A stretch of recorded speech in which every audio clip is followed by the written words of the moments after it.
وما لكم لا تقاتلون في سبيل الله څه وجه ده چې تاسو نه جنګېږئ، لاس نه لرئ، پښې نه لرئ، ولې نه جنګېږئ؟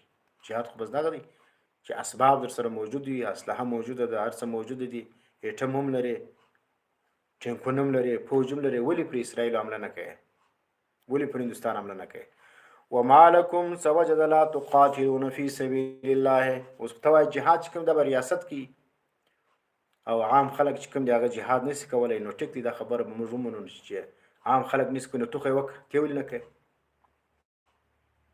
ته جهاد ولې نه کوې؟ حافظ صدیقي رقم په زرهاو ښځې دا د انګریزانو، د امریکایانو، د اسرائیلو په جیلو کې بې ګناه پرتې دي. دا رقم مسلمانان، مسکینان، غریبان چې دهشتګردۍ په نامه باندې نیولي دا په زرو باندې دي. او په افغانستان کې په دشت لیلې کې په سوو طالبان چې کوم دي هغه دفن کړو. هغه ظالمان چې